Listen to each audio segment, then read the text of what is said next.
할렐루야. 오늘은 참 좋은 날입니다.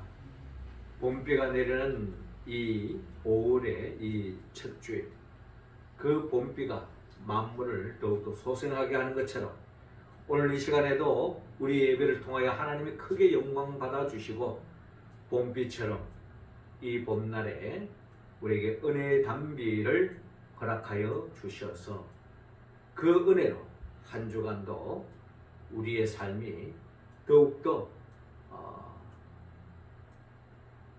밝아지고 또 윤택해지고 더욱더 살맛나는 하나님의 나라를 만끽하며 살아가는 우리 모두가 되기를 주의 이름으로 축원합니다. 새들의 특징이 하나 있다면 새들은 다른 동물과 비교해 볼 때에 날개가 있습니다. 이 날개의 기능은 여러 가지의 기능이 있습니다만 특별히 자기가 원하는 곳을 마음껏 날아서 갈 수 있죠. 뿐만 아니라 또 새들은 땅에 앉았을 때에 위협이 갑자기 취했다든지 했을 때는 그 날개짓을 해서 결국 그 위에서 위협에서부터 그대로 순간적으로 벗어날 수 있는 것이 바로 이 날개짓입니다. 아프리카에 보면은 이 뱀잡이 술이라고 하는 새가 있습니다. 이 새 또한 여느 새와 같이 날개가 있습니다. 그런데 이 뱀잡이 수리의 새는 평소에는 뱀을 잡아먹을 정도로 아주 그냥 어떻게 보면 용맹스러운 새라고 할 수도 있는 새가 바로 이 뱀잡이 수리새입니다. 그런데 이 새가 갑작스럽게 땅에서 기다가 위협을 당하면 날개짓을 해서 빨리 피신하면 되는데도 불구하고 갑작스럽게 위협을 딱 당하면은 이 날 수 있는 이 능력을 상실해 보면 합니다. 그러니까 내가 난다는 것을 망각해 버리는 거예요. 그 어쩔 수 없이 막 허둥지둥 뛰어다니는 거예요, 땅에서. 그러다가 육지 동물에게 잡혀서 먹히는 그런 경우가 많이 있다고 합니다. 평상시에는 아주 용맹스럽고 뱀을 잡아먹을 수 있을 정도로 이름이 뱀잡이 술이라고 할 정도의 그러한 새였지만 갑작스럽게 당황스러운 위협이나 위기에 빠졌을 때는 허둥지둥하다가 결국 먹잇감이 되어진다는 이런 뱀잡이 수리의 이야기를 들어볼 때에 이 뱀잡이 수리만의 이야기가 아니라 우리 자신의 이야기가 아닌가 하는 생각을 가져볼 때가 있습니다. 평상시에는 똑똑하고 담대하고 또 평상시에는 그 누구보다도 행복한 삶을 사는 사람이 갑작스러운 위기에 처했다든지 돌발 상황이 변해지고 또 생각지 않았던 위협에 빠지면은 당황하는 나머지 어쩔 줄 몰라 하고 결국에는 불안에 빠지고 또 두려움에 빠질 뿐만 아니라 때로는 근심 걱정에서 벗어날 수 없는 이런 불행에 처할 수 있는 것이 우리들의 사람의 모습입니다. 어린아이들도 마찬가지죠. 부모 곁에 있을 때는 그렇게 해맑게 평온한 아이가 갑자기 부모가 없어지고 위협에 처하면 그렇게 그냥 울음을 쏟아내는 것처럼 우리의 심령도 그와 다를 바가 없다라는 것입니다. 오늘 우리가 성경에 나타나 있는 제자들의 상황도 마찬가지였습니다.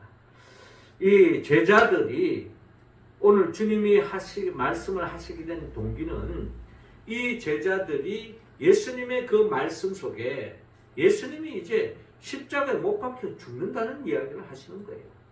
그리고 그 중에 제자 중에 그래도 믿었던 가룟 유다가 주님을 배반하고 팔 것이다라는 말씀까지도 하시는 거예요. 그리고 주님이 이 세상을 떠날 것을 이야기하셨을 때에 아마 제자들은 너무나도 당혹스러웠을 것입니다. 그냥 주님이 곁에 있을 때는 담대하게 주님과 함께 하나님을 누리고 하나님의 영광을 누리면서 하나님 나라의 복을 누리며 살 것을 그렇게 꿈꾸고 이제까지 주님 바라보고 쫓아왔는데 그 주님이 죽는다 했을 때에는 이것은 모든 계획들이, 자기의 꿈이 산산조각 깨질 수밖에 없는 겁니다. 두려워할 수밖에 없는 겁니다. 근심 걱정에 사로잡힐 수밖에 없고 더없이 우울해질 수밖에 없는 그런 제자들의 모습을 볼 수가 있습니다. 이러한 제자들에게 오늘 주님께서 오늘 요한복음 14장을 통하여 말씀하고 있습니다. 이 말씀은 예수님이 십자가 못 박혀 죽기 전에 이별을 앞두고 한 말씀이지만 지금 우리가 부활절 5번째 주일을 우리가 보내면서 예수님은 아마도 이 제자들을 부활의 주님이 다시 만났지만 그래서 이들이 이제 조금 안도의 숨을 쉬면서 주님 부활하셨구나, 이제 이 주님 우리와 영원히 함께 하겠다라는 생각을 가지고 있을 그때에 또 주님이 성천을 앞두고 있잖아요. 그랬을 때 아마 제자들 또한 이런 상황 속에서 나름대로 예수님이 십자가에 못 박혀 죽기 전에 겪었던 그 당혹감이 아마 부활의 주님을 만났음에도 불구하고 그 부활의 주님이 또 떠난다고 했을 때의 당혹감은 또 이루 말할 수 없을 거예요. 그런 맥락에서 주님이 떠나기 전에, 즉 십자가에 못 박혀 죽기 전에 하셨던 그 말씀을 우리에게 다시 한 번 더 오늘 부활절 5째 주일에 우리가 이 말씀을 나누면서 부활의 주님이 이제 성천을 앞두고 있는데 주님이 우리에게 하고자 하시는 말씀이 무엇인가? 그 말씀을 우리의 가슴에 새기면서 우리가 어떠한 상황에 처한다 할지라도 부활의 주님을 믿는 그 신앙으로 담대하게 승리하며 나아가는 인생길이 되기를 갈망하는 마음으로 하나님께서 오늘 요한복음 14장 1절에서 14절을 통하여 지금 말씀하고 있습니다. 먼저 주님은 오늘 본문 14장 1절을 통하여 다시 한 번 더 우리에게 예수님을 믿으라고 말씀하고 있습니다. 자, 1절 말씀 우리 같이 한번 읽어봅시다. 시작. 너희는 마음에 근심하지 말라. 하나님을 믿으니 또 나를 믿어라. 아멘. 자, 예수님께서 오늘 요한복음 14장 1절에 너희는 마음에 근심하지 말라 라고 말씀하고 있습니다. 지금 이 제자들이 마음을 주님을 읽고 있는 거예요. 어떻게 보면 이제 주님이 십자가에 못 박혀 죽기 전에 하신 말씀이지만은 이제 부활을 하시고 성천을 앞두고도 이제 주님께서 이제 성천하러 가시는 그 과정에도 아마 제자들 또한 나름대로 당황했을 겁니다. 주님 눈에 보이고 너 같이 곁에 있으면 염려가 두려움이 없을 터인데 주님이 또 떠나신다 하니 나름대로 근심, 걱정, 또 심각하게 두려움이 물밀듯이 찾아올 수 있는 거 아니겠습니까? 그때에 하신 주님의 말씀, 너희는 마음에 근심하지 말라라고 주님께서 말씀하고 있습니다. 우리의 삶의 자리에도 모든 것들이 다 예상되어지는 대로 진행되어지면 마음의 준비를 할 수가 있습니다. 그런데 예기치 못한 일들이 막 생기고 하면은 당혹스러운 거죠. 어떻게 진행될지 모를 때에 이 나라가 어떻게 지금 흘러갈지, 한국 경제가 어떻게 흘러갈지, 이 세상이 어떻게 진행되어 갈지, 또 새로운 질서가 지금 펼쳐진다 하는데 앞으로 우리는 어떻게 살아야 할 것인지, 심지어 AI 시대가 도래된다고 하는데 우리는 어떻게 사는 것이 잘 사는 것인지, 심지어 기존에 있던 직업의 약 90%가 다 사라진다 뭐 이런 이야기까지도 하고 있는 이 시대 속에서 어떻게 하는 것이 미래를 준비하는 것인지 여러 가지 근심, 걱정거리가 우리에게 더 크게 차지하고 있는 것이 현실입니다. 그런데 그런 우리들을 향해서 주님은 너희는 마음에 근심하지 말라라고 말씀합니다.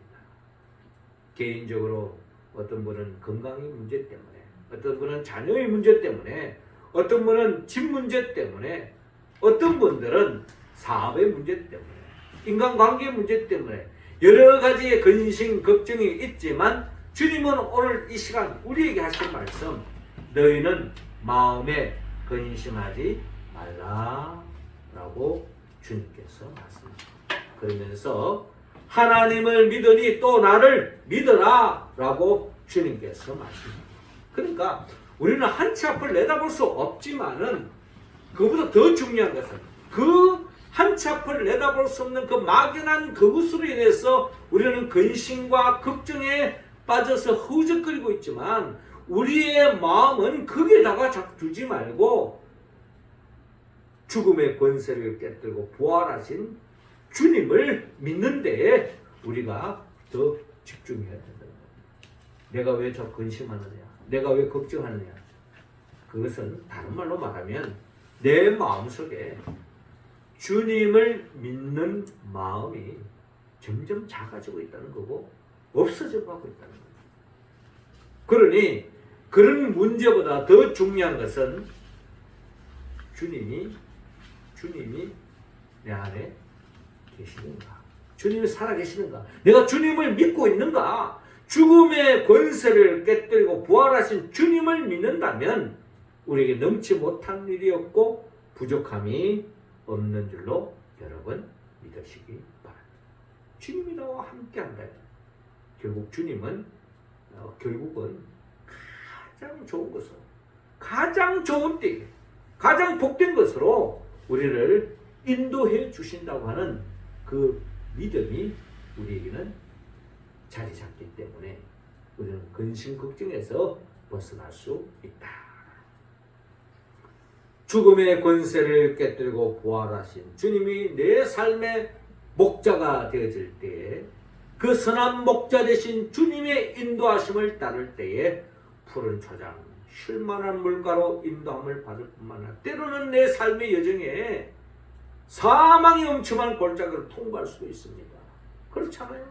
사망은 이거 어떡하느냐, 야, 이거 큰일 났네 하는 사망의 엄침한 골짜기로 통과할 때도 있지만 중요한 것은 그 사망의 엄침한 골짜기를 자꾸 바라보는 순간에는 불안과 염려에서 벗어날 수 없지만은 나를 인도하신 죽음의 권세를 깨뜨리고 부활하신 그 목자 되신 그 주님을 바라볼 때에 우리는 시편 기자처럼 내가 사망의 엄침한 골짜기로 다니지만 해를 두려워하지 않을 것은 주께서 나와 함께 하시니라.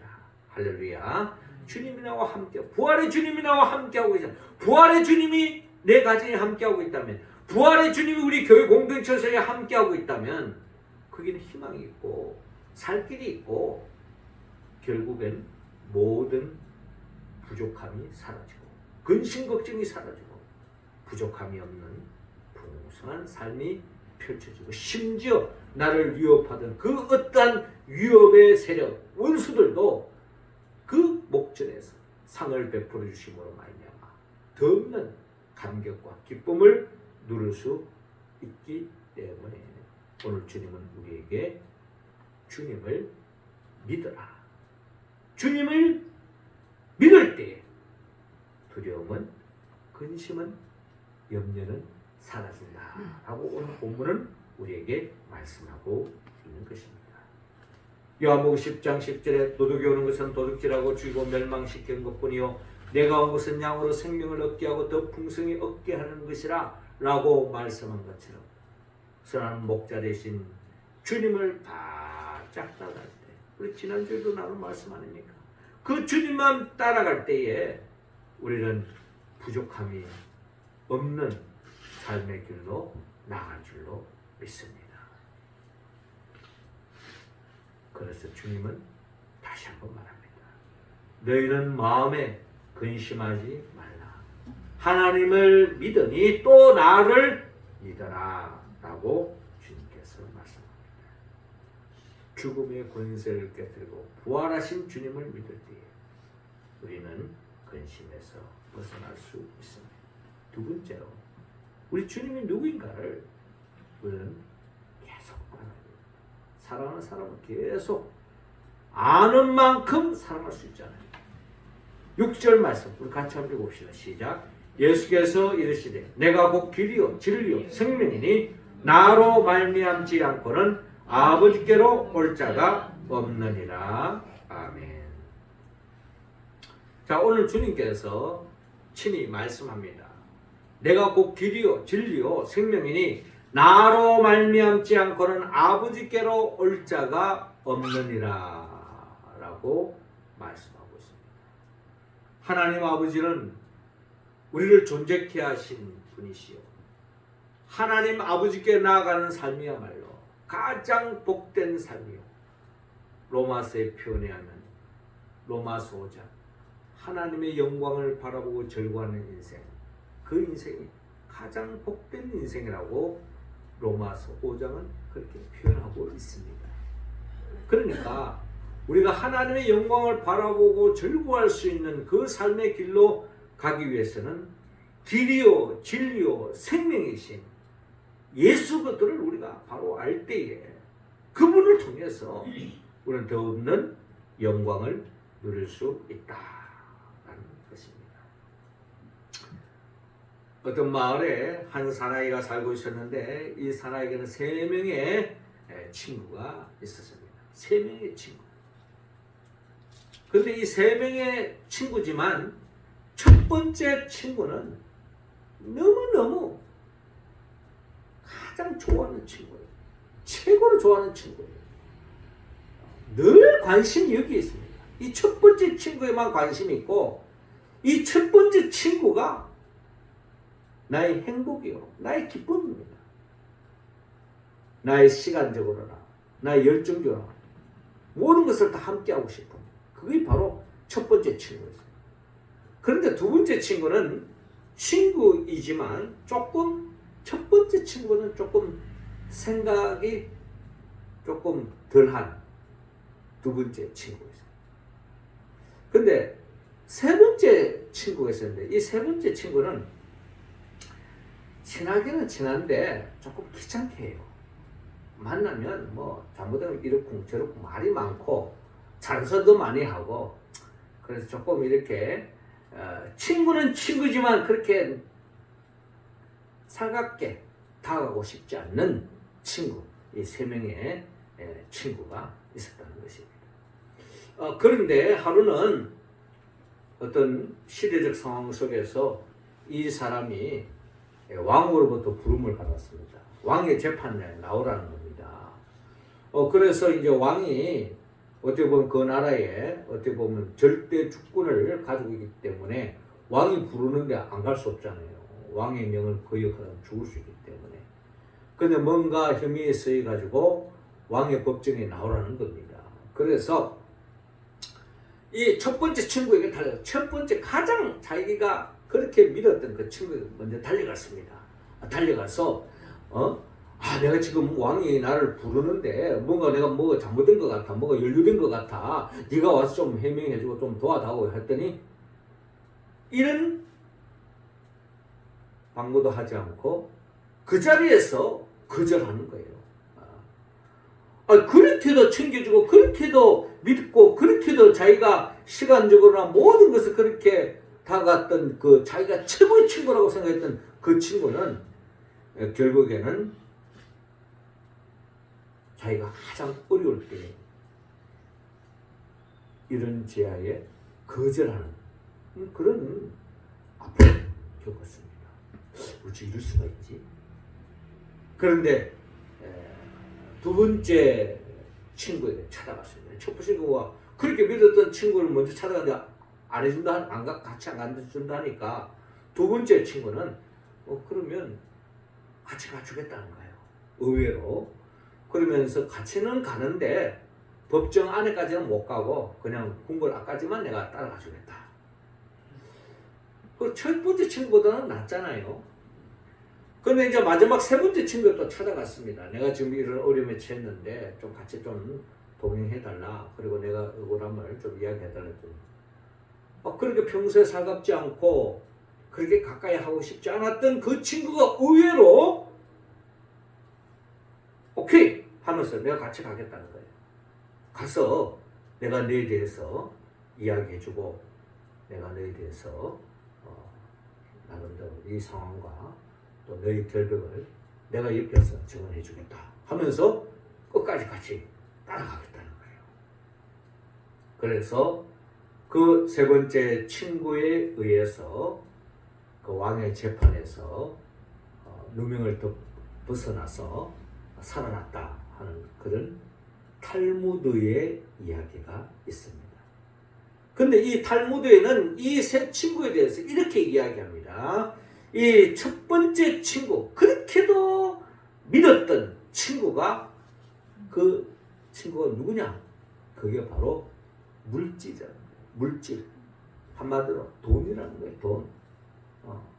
자기가 그렇게도 의지했던, 그렇게도 사랑하던, 그렇게도 믿었던, 그렇게도 온갖 생각에 거기에 빠져 있었고 그것만을 위해서 그 좋아했던 그 친구가 물질이었다는 겁니다. 그런데 그 물질이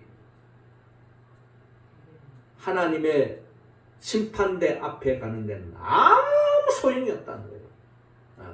돈을 많이 들고 간다고 하나님이 그 심판대 앞에서 돈 많이 들고 간다고 하나님 좀 봐줄까? 세상에서 부자였는데, 갑부였는데, 재벌이었는데 좀 내가 좀 봐줘? 아무 소용이 없다는 거예요. 그 왕의 법칙은 바로 하나님 심판대를 이야기합니다. 하나님의 심판대 앞에 섰을 때 돈은 아무런 의미가 없다는 거예요. 그런데 두 번째 친구는 뭐냐? 가족이요, 친구였다는 겁니다. 내가 이 세상을 살다가 죽으면은 장례식장까지는 따라가 줍니다. 울어주고, 곡해주고. 그 장례식장까지는 함께, 그 이유는 같이 갈 수가 없는 거예요. 그렇잖아요. 내가 죽어보세요. 가족이, 친척이, 친구가 울어주기는 하겠죠. 안 됐다. 그러나 그 이유는 아무것도 할 수 없는 게 두 번째 친구라고. 그런데 세 번째 친구는 바로 지혜다라고 그렇게 탈무드는 이야기합니다. 지혜는 내가 인생을 살아가는 데 있어서 때로는 잔소리도 하고 이러쿵저러쿵 말도 많고 그렇게 살갑게 다가오지도 않지만 그러나 그 지혜야말로 결국 하나님의 심판대 앞에 섰을 때에 결국에는 끝까지 나를 지켜주고 또 나를 하나님의 심판대에서부터 나의 억울함을 풀릴 수 있는 것이 지혜밖에 없다라는 것이 탈무드 이야기인데 이게 성경적으로 이야기해 본다면 그 지혜는 바로 예수 그리스도다. 오늘 성경의 본문의 말씀처럼 길이요 진리요 생명이신 예수 그리스도만이 결국 나를 끝까지 내 인생을 책임져 주시고 영원히 책임져 주시고 인도해 주실 분은 길이요 진리요 생명이신 예수 그리스도밖에 없다라는 것을 오늘 성경을 통하여 주님이 친히 말씀하고 있고 그 말씀을 우리는 믿기에 그 예수 그리스도를 나의 주 나의 하나님으로 믿고 나아가고 있는 것입니다. 그 주님만이 내 삶의 모든 문제를 해결해 주시고 결국 나의 영원한 친구가 될 수 있고 나의 동반자가 될 수 있고 나의 진정한 목자가 될 수 있는 분이 바로 길이요 진리요 생명이신 예수 그리스도밖에 없다라는 것을 우리는 고백하지 않을 수 없습니다. 우리는 우리의 삶에 어떠한 삶의 자리에서도 주님을 내 삶의 최고로 삼고 의지하고 살아가요. 우리는 지난 주간에 예레미야 말씀, 새벽마다 예레미야 말씀, 또 예레미야 예가, 이스라엘 역사의 가장 슬픈 역사의 이야기를 예레미야가 선지자를 통해서 예레미야서를 통하여 우리에게 말씀하고 있지 않습니까? 나를 믿고 백성들이 포로로 잡혀가고 그런 비극적인 역사, 그 슬픔의 이야기가 예레미야서, 예레미야 예가서에 나타나고 있는데 그들이 왜 그런 슬픔에 절망에 빠질 수밖에 없어요? 그런 비극의 역사를 맞이할 수밖에 없었습니까? 하나님보다 세상을 더 의지했기 때문에 그 당시에 강대국을 의지하면, 그 당시에 우상을 믿는 나라를 할지라도 그걸 의지하면 잘 살 걸로 생각했는데 결국에는 모든 것을 잃고 말았던 것입니다.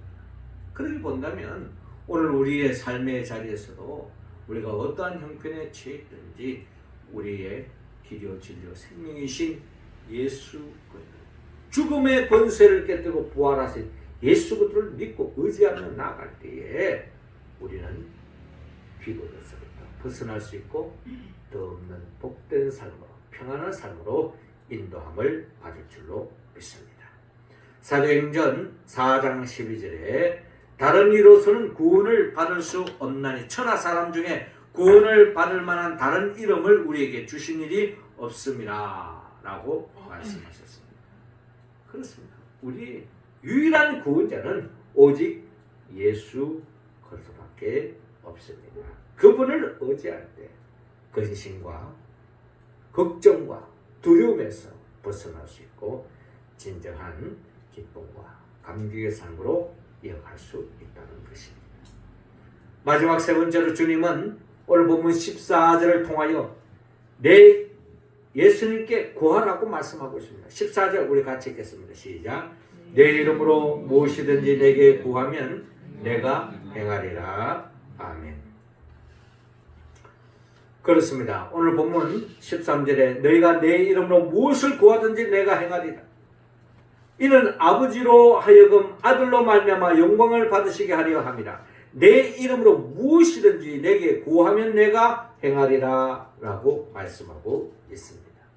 주님이 제자들과의 이별을 앞두고 걱정하지 마라, 근심하지 마라, 나를 믿어라, 내가 누구니? 길이와 진리와 생명이지 않느냐? 그리고 내 이름으로 기도하라. 그리하면 모든 문제가 주 안에서 주의 뜻 가운데서 가장 복된 길로 해결해 주실 것이다 라고 하는 것이 바로 주님의 말씀입니다. 내 이름으로 무엇이든지 내게 구하면 내가 행하리라 라고 말씀합니다. 누군가가 기도를 핸드폰과 비교하면서 핸드폰보다 기도가 더 좋다라고 하는 그런 글을 남긴 적이 있습니다. 핸드폰은 무료 통화도 있지만 사실 기도는요, 주님을 믿는 사람에 있어서는 요금제가 없습니다. 다 무료예요. 무료 통화예요. 하나님 앞에 기도하는데 무슨 통화료가 있습니까? 무료로, 공짜로 뭐든지 기도하면 되는 것이 바로 기도의 장점이다. 평생 무료가 바로 기도의 특권이라는 것이죠. 그리고 또 핸드폰은요, 지역에 따라서 잘 통화되는 데가 있고 안 되는 데가 있어요. 아직까지도 너무 지하에 내려간다든지 이렇게 하면 통화가 잘 안 될 때가 있잖아요. 그런데 기도는 어디를 가나 다 통한다. 하나님과 소통할 수 있다. 그리고 또 공공장소에 가면은 또 나름대로 눈치가 보이잖아요. 지하철에서 이야기하기가 좀 그렇고, 옆에 사람들이 공공장소에서 통화하기도 그렇고, 예배 시간에 통화하기도 그렇잖아요. 그런데 기도는 때와 장소를 가리지 않는다.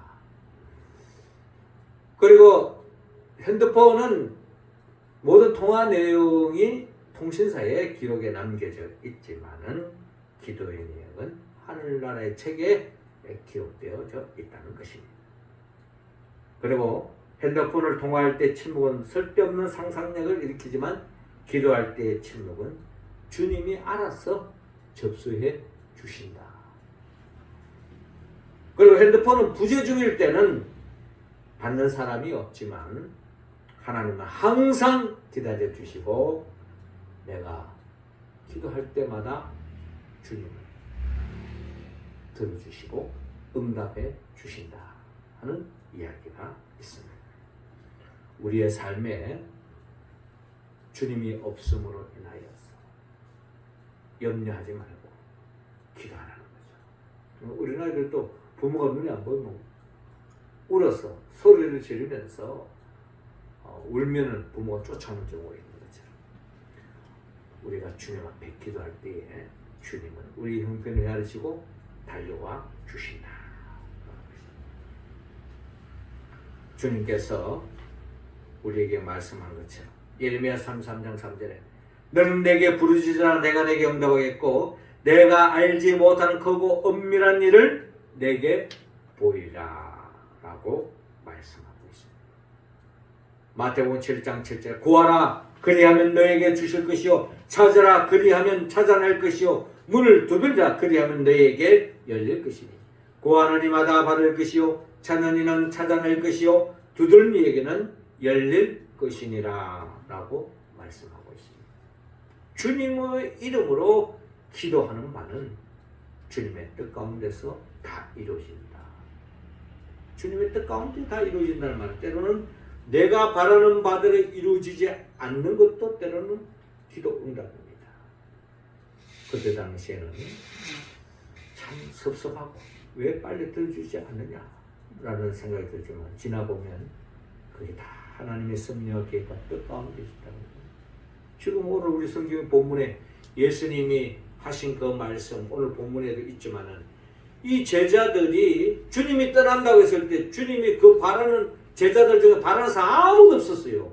주님 왜 떠나십니까? 왜 십자가의 길을 가야 합니까? 왜 죽습니까?